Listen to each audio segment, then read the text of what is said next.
everyone. So today we're going to be doing a full head of highlights using the foils, and then we're going to be toning at the end.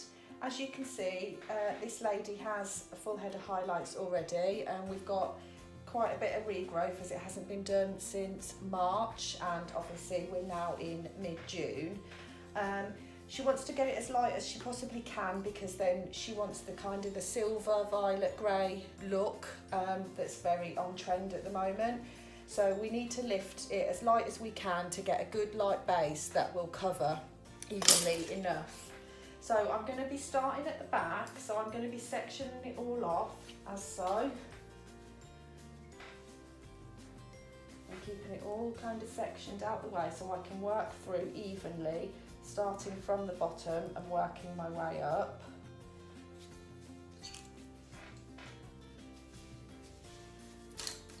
Now with the sides and the top, the way I like to work is I like to find out where the parting is and kind of use that to go back against the hair and the parting. So if the parting falls in different directions, it's going to always look amazing and natural without any kind of missed bits.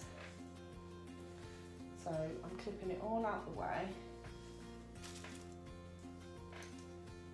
and then I can begin on my bottom section. So I take the first section out.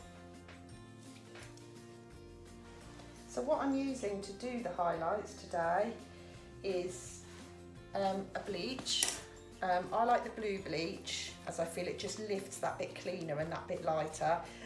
As she's got such thick long hair, I'm starting off with a low peroxide of 4% in the bleach, and I may, as I get to the top, move up to a 6% where it's not going to be on so long, but I don't want these to over process and go too far. So I'm literally going to use really fine highlights just to keep it as natural as we possibly can, but at the same time be enough lightened that there'll be a good enough difference when we put the toner on. So I'm going to make sure it covers the roots and then feather it down into the ends because we don't want to overlap previous highlights and create banding.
So now we've got to the sides, I've mixed a batch of bleach up again, and this time I have put some 6% in there, just because round the front it's not going to be on for as long as the ones at the back, so we can afford to go that little bit higher with the peroxide,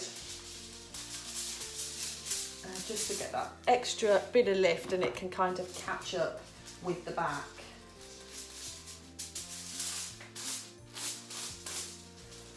So I'm continuing to put my foils in. As I've got to the side, I've kind of angled them up this way towards the centre of the head, purely because I don't like that highlighted look when you go up the sides, and sometimes you can end with like lines around the face, and you can see kind of, especially on the fine hairs around the face, where it's gone up to. So this way, it's just a way of flowing it all kind of in naturally, and also then it does look better for people that tie their hair up a lot, because it's kind of, you're hiding the highlights, and they'll just blend back with the hair naturally.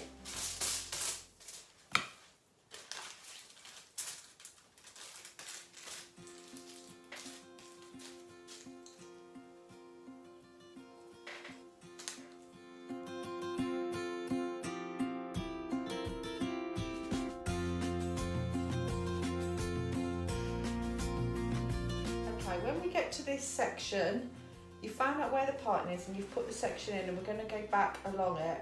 Now I like at the front to do lots of really fine ones and really pack them in tight. This way it gives the really light look around the face, especially for people that want to be blonde and as light as they possibly can.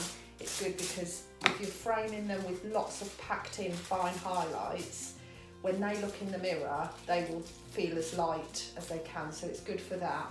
Also, it's quite on trend at the moment to have that kind of panel at the front, and obviously we don't want the look of it painted on, we just want it to still look natural. So this is a really good way of kind of keeping it on trend, keeping it really bright. The client feels really blonde in the mirror, and it's just lovely.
Out, and now we need to tone. So I'm making a bit of a concoction on the toners today, and I'm trying something new, and I'm making a bit of a mixture of a few. So because we want the violet silver kind of almost grey look, I've made a mixture of the three colours I'm using. So in the Wella range I've got 1096, because I just love that, it makes it beautiful, but I wanted a bit more of a violet kick in it just to create the silver. So I'm added a bit of the Lumina 960 to it, because that will just give that extra bit of violet in there, just to oomph up the silver that we're trying to create and give that shiny look. But I've also put a bit of 781 in there as well, because this is like a nice, add a bit of dark, that ashy grey tone to it, but not too much, but just to kind of clean it all off and add that bit of depth. So I'm going to apply it now, and let's see what happens. When I apply it, I'm going to apply it to the roots first, as because the ends have been previously bleached, they're slightly porous, so if I go straight in on them, it's just going to absorb it really quick and they'll end up darker. So to get a nice even tone, I'm going roots first and then I'm going to go straight back over and do the ends.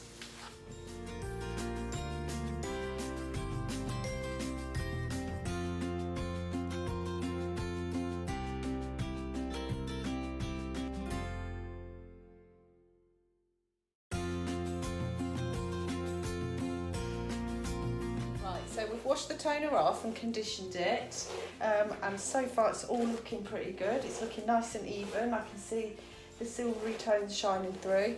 What you have to remember is when your hair is wet, if you look at it when it's wet and you think, oh, it's too dark, where's all my blonde highlights gone?